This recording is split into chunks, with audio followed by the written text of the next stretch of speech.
Thanks, Katz. I appreciate it. Today I'm going to talk about cities because they're pretty important. In fact, cities influence us in so many ways that we don't even know about, and yet they are the most important parts of our lives. Cities find their origins back in 2500 BC in the Indus Valley, which is presently Calcutta, India today. But what's important is the way we used to design cities. We used to design cities like ancient Rome. You see behind me Circus Maximus. And we used to design them for people. We used to design them with the streets, with the buildings up to the edge. We used to design them on a grid network of streets. But today, we design them for one and one thing only, and that's the automobile. Today, when we design cities for the automobile, we leave one person behind, and that's the human being. Unfortunately, as we do that, we create places that are not very attractive or not worth caring about. And certainly, as we move forward, cities are going to be an important part of how we look at ourselves, as how we look at ourselves as a society, our footprint on the planet, and certainly the type of buildings and spaces that we create. Now, I challenge you each to think about cities not just in the way of buildings, but in the way of the places and spaces that we create, because they are so important. It goes beyond just the architecture. In fact, lots of neighborhoods now end up with their public space with the picture behind me. And you only have to go out to Fanshawe and Hyde Park to see those elements. But certainly we can do better, and we should do better, because it's important, because this is how the rest of the world perceives us. And what we're really good at as a society, what we're extremely good at as a society, is to go off on vacation to those wonderful, wonderful urban places, and then we take what we have and we bring it back and we put it into suburbia. And we create the patio in the parking lot. Create those urban chic experiences, sipping the latte next to that beautifully striped parking space. And we can do better. And we come back and we go into our homes where you don't even have to interact with human beings. You can go from your work to your house and back to work without saying hi to anybody. And we can do better.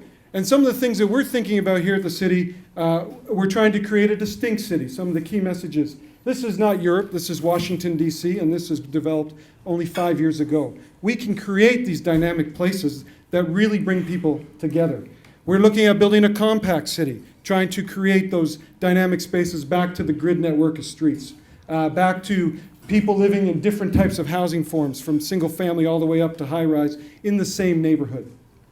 We're looking at how we can create a greener city, a more sustainable city. How we can take our green buildings, how we can take our green places and make them fun and attractive for everybody.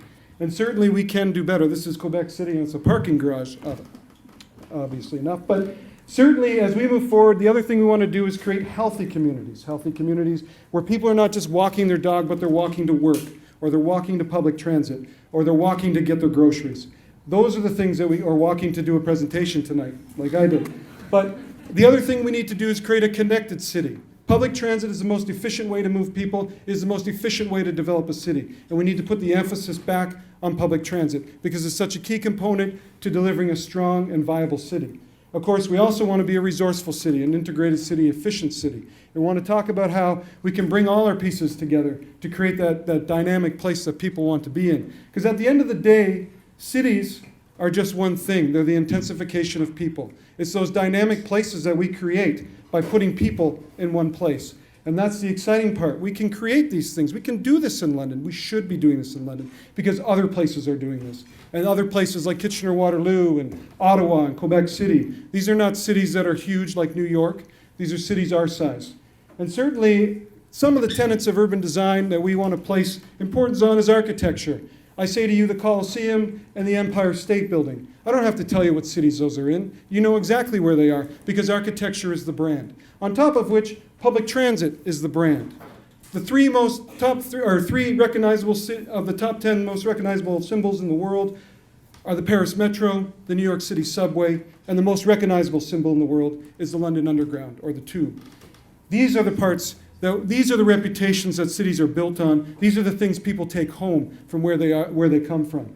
The public realms, the other important piece, this is used to be a surface parking lot in Quebec City, but today it's an important piece of that city. If we're going to be an economically competitive city, if we're going to compete with all those other places our size or bigger, we need to invest in public transit and you need to invest in the public realm. Those are what bring people to cities. The jobs will follow should you do that. London has heaps of potential, can do really well, but we need to invest in the right places and we need to make a better city by working together. Thank you.